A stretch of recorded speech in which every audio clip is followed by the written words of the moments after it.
Paper leak को लेकर घमासान थमने का नाम नहीं ले रहा। सड़क से संसद तक जबरदस्त तकरार है।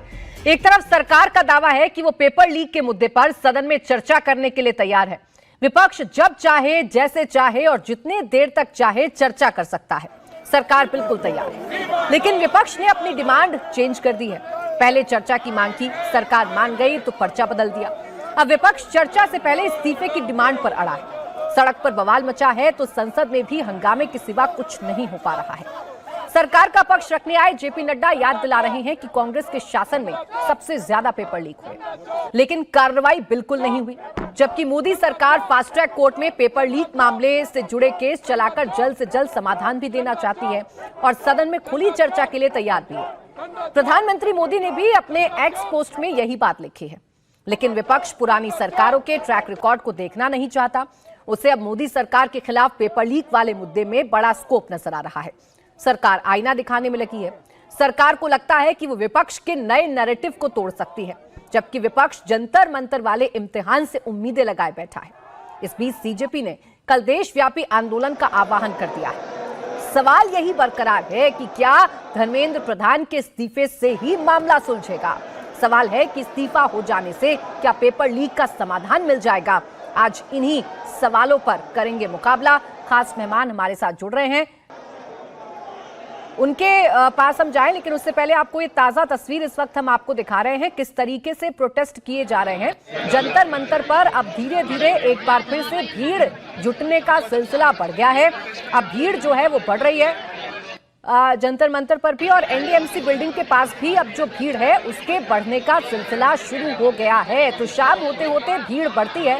3 दिन से तो यही पैटर्न देखने को मिल रहा है कि शाम होते होते भीड़ का जमावड़ा बढ़ने लगता है, और इसी को देखते हुए ये फैसला लिया गया था जेएमआरसी की तरफ से कि मेट्रो स्टेशन, जो जंतर मंतर के आसपास वाले मेट्रो स्टेशन हैं या जो संसद के आसपास वाले मेट्रो स्टेशन हैं, उनको आज बंद रखा गया है। और अभी भी आप देखिए किस तरीके से भीड़ जो है वो अब जुटना शुरू हो गई है, और जो कुछ संसद के अंदर हुआ वो तस्वीरें तो आप लगातार देख ही रहे हैं। एक तरफ संसद की कार्रवाई हंगामे की भेंट चढ़ रही है, तो दूसरी तरफ विपक्ष ये कह रहा है कि ये सब कुछ सरकार की वजह से हो रहा है, और सरकार इस पर एग्रेसिवली कह रही है कि सब कुछ विपक्ष की वजह से हो रहा है। इन सब के बीच दिल्ली की सड़कों पर जो हो रहा है वो भी आपके सामने है। दिल्ली की सड़कों पर हिंसक तस्वीरें भी सामने आ रही हैं, प्रोटेस्ट भी हो रहे हैं, और इस हिंसक झड़पों में पुलिस वाले भी घायल हो रहे हैं। अब सवाल यही है कि इन तस्वीरों का सोल्यूशन क्या है।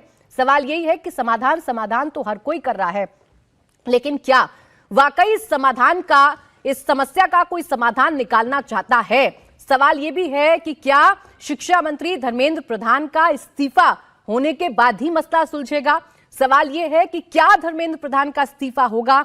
सवाल यह कि सरकार इस मसले को कैसे सुलझाएगी। सवाल यह कि जो हजारों प्रोटेस्टर्स एकाएक दिल्ली की सड़कों पर नजर आने लगे हैं, ये अपने घर वापस कब लौटेंगे, सरकार इनको कैसे मनाएगी। संवाद का रास्ता लगातार खोला जा रहा है, लेकिन उस रास्ते से क्या वाकई में समाधान निकल पाएगा, क्योंकि सीजेपी ने कल देशव्यापी प्रोटेस्ट का जो आह्वान है वो कर दिया है, प्रोटेस्ट की कॉल दे दी है। और ऐसे में अभी की तस्वीरें मैं आपको दिखा रही हूं कि जंतर मंतर के आसपास वाले इलाके में, एनडीएमसी बिल्डिंग के पास, सेंट्रल दिल्ली में लगातार भीड़ बढ़ती जा रही है। पुलिस वाले भी आपको नजर आ रहे होंगे, सेंट्रल फोर्सेस भी आपको नजर आ रही होंगी, आरएएफ की तैनाती है, सीआरपीएफ की तैनाती है, दिल्ली पुलिस के जवानों की तैनाती है, और इन सब के बीच प्रोटेस्टर्स की भारी भीड़ भी हमें देखने को मिल रही है। अब क्या आज भी वैसी तस्वीर देखने को मिलेंगी जैसा हम 2 दिन से देख रहे हैं, या हालात को नियंत्रण किया जाएगा वक्त रहते ही। ये वो सवाल हैं जिनके जवाब मिलना अभी बाकी हैं। इन सब के बीच सियासत हो रही है। इन सब के बीच आप देख सकते हैं कि सियासी पारा जो है वो लगातार बढ़ा हुआ है।